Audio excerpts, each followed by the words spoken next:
Hello everyone, namaste. My name is Bill Austin, and one of my main websites is www.moneyhealingprogram.com. Money has a money, healing has a healing, program has a program.com. And today I want to just talk a little bit about some of my ideas about abundance and prosperity consciousness. I've been working in this field for over 8 years now, and I've worked with lots of people in this area. And I've even written an ebook about this, transforming your relationship with money. And so I have a lot of experience in this, and it's one of my passions in life because throughout my life I've struggled with my relationship with money and done a lot of inner work and healing on that. And as a result, I'm able to do things like create this program for this money healing program. The first thing I'd like to say is, to me, when I talk about abundance, it's a very broad. It's much broader than money. Abundance to me is the energy of fulfillment and contentment in all areas of life: physical, emotional, mental, spiritual, financial.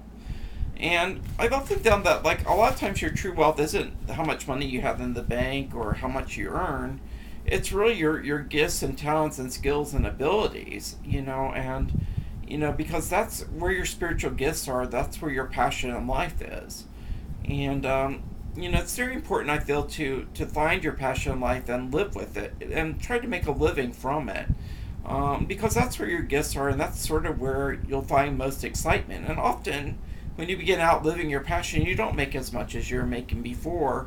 But because you really like and love what you do, then you begin to really you begin to build into, you create something that's much better than you had before.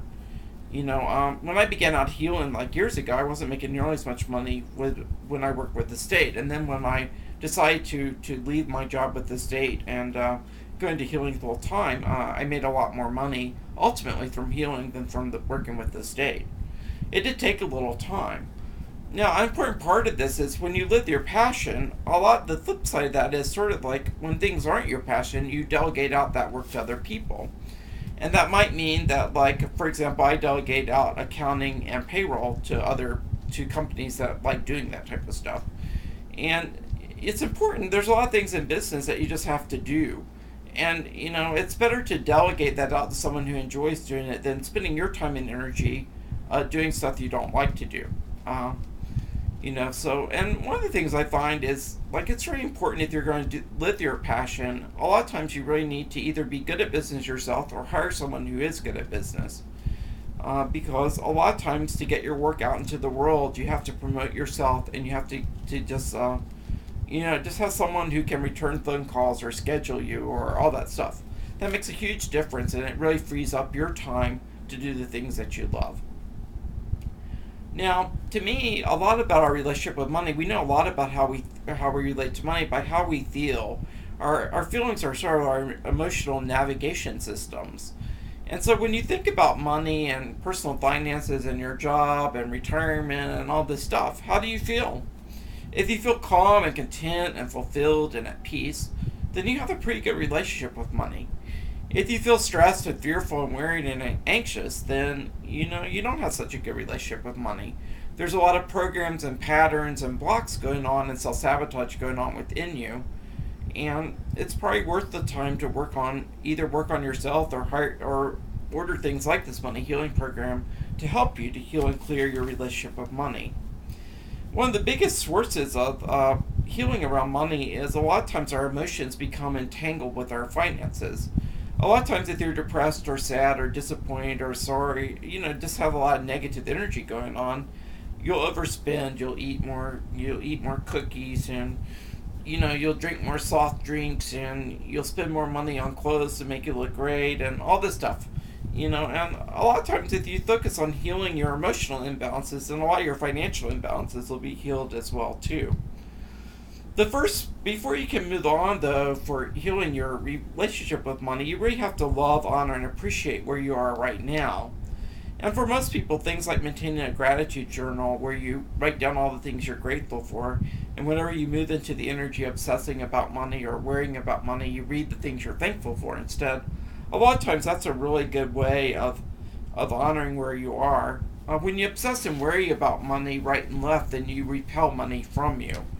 But if you obsess about things to be thankful for, then you take that energy of obsession and you use it in a constructive way, because the more grateful and appreciative you are, then the more things the universe sends your way to be grateful and appreciative for. So, and you really need to make money a priority in your life. You know, it's a very important aspect of all of our lives. And if you feel wishy-washy toward money, then money's going to feel wishy-washy toward you, and you're going to have a hard time attracting a lot of money into your life.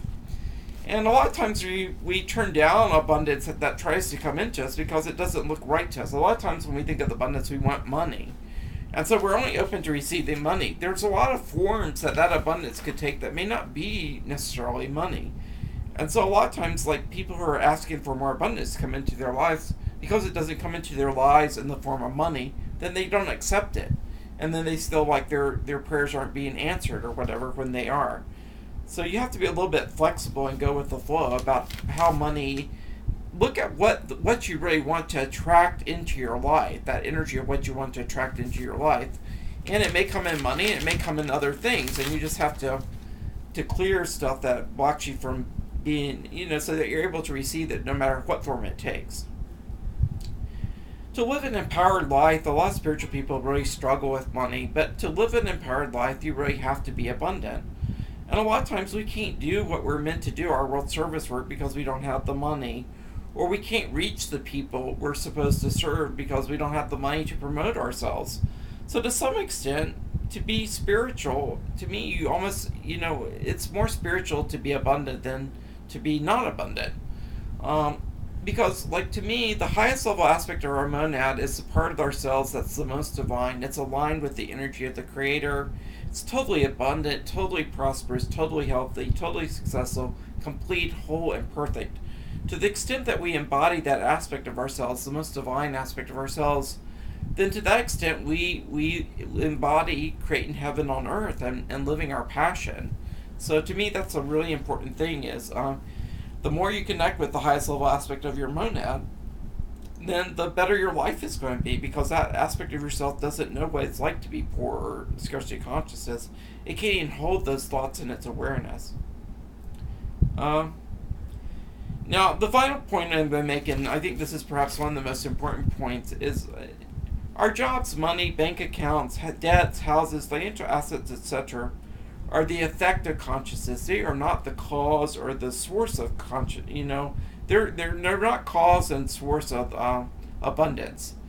A lot of times people look to these effects as being their abundance. Your real abundance, your true abundance, is your God nature within yourself.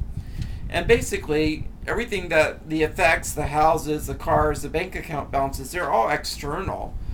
They are basically the picture that's being projected from your minds and brains. So if you don't like your outside experiences of money, assets, jobs, etc., then you have to change your inside brain, your consciousness, to have a better life.